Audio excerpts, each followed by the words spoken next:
Now, you might think that I chose my second theme, the importance of imagination, because of the part it played in rebuilding my life, but that is not wholly so.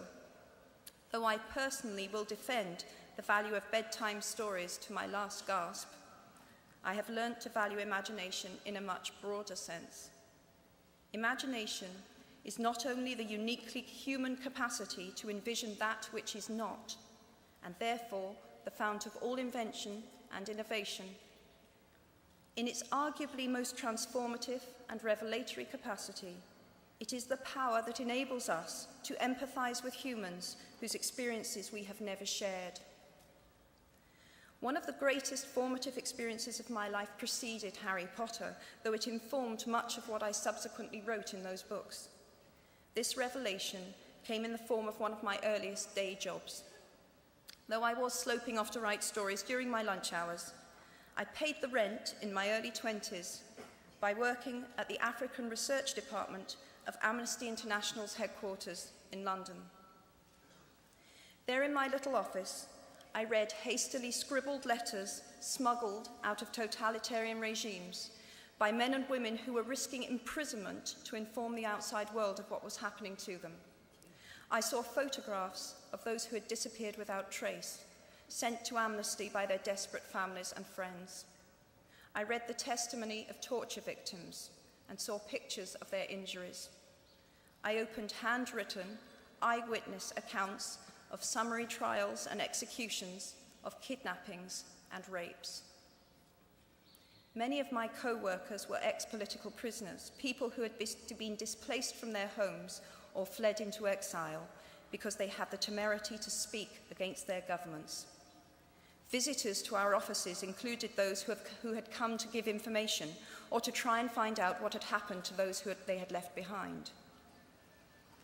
I shall never forget the African torture victim, a young man no older than I was at the time, who had become mentally ill after all he had endured in his homeland.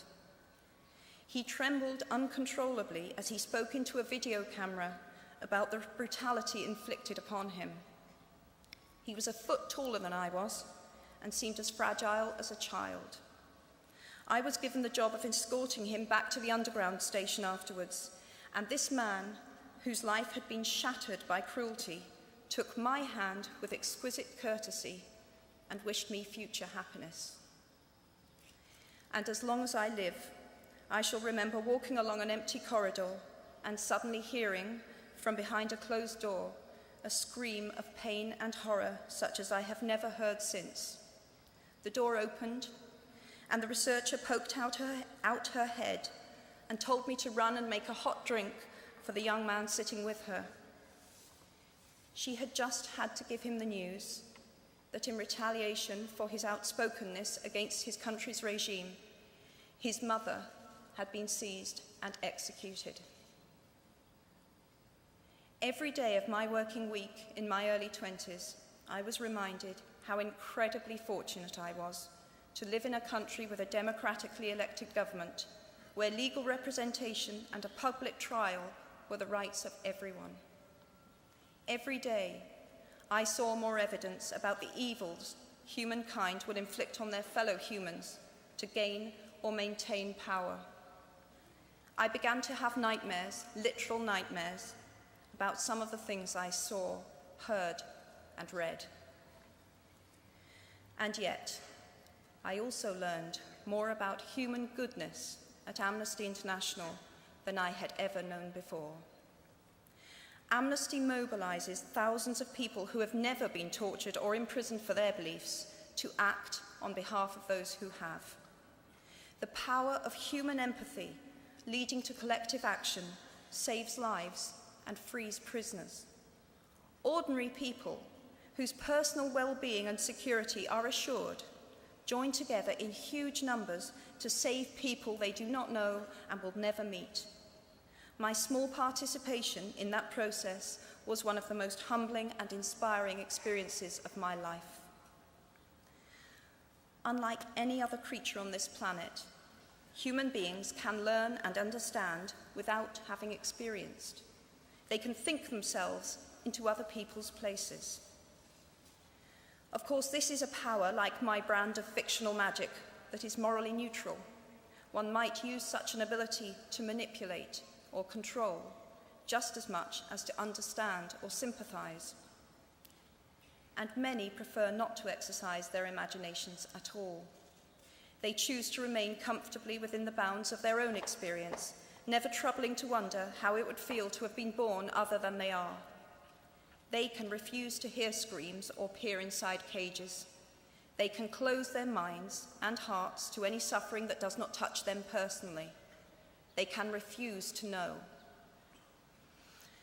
I might be tempted to envy people who can live that way, except that I do not think they have any fewer nightmares than I do. Choosing to live in narrow spaces leads to a form of mental agoraphobia, and that brings its own terrors. I think the willfully unimaginative see more monsters. They are often more afraid. What is more, those who choose not to empathize enable real monsters, for without ever committing an act of outright evil ourselves, we collude with it through our own apathy. One of the many things I learned at the end of that classics corridor down which I ventured at the age of 18 in search of something I could not then define was this, written by the Greek author Plutarch. What we achieve inwardly will change outer reality. That is an astonishing statement, and yet proven 1,000 times every day of our lives. It expresses in part our inescapable connection with the outside world, the fact that we touch other people's lives simply by existing. But how much more are you, Harvard graduates of 2008, likely to touch other people's lives? Your intelligence, your capacity for hard work, the education you have earned and received give you unique status and unique responsibilities. Even your nationality sets you apart. The great majority of you belong to the world's only remaining superpower. The way you vote, the way you live, the way you protest, the pressure you bring to bear on your government has an impact way beyond your borders. That is your privilege and your burden.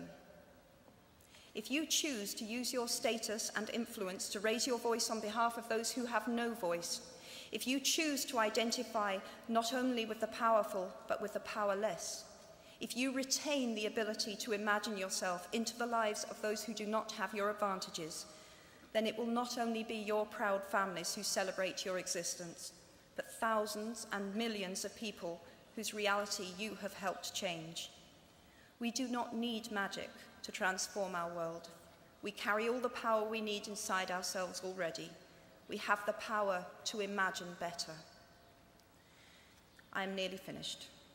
I have one last hope for you, which is something that I already had at 21. The friends with whom I sat on graduation day have been my friends for life. They are my children's godparents, the people to whom I've been able to turn in times of real trouble, people who have been kind enough not to sue me when I took their names for Death Eaters.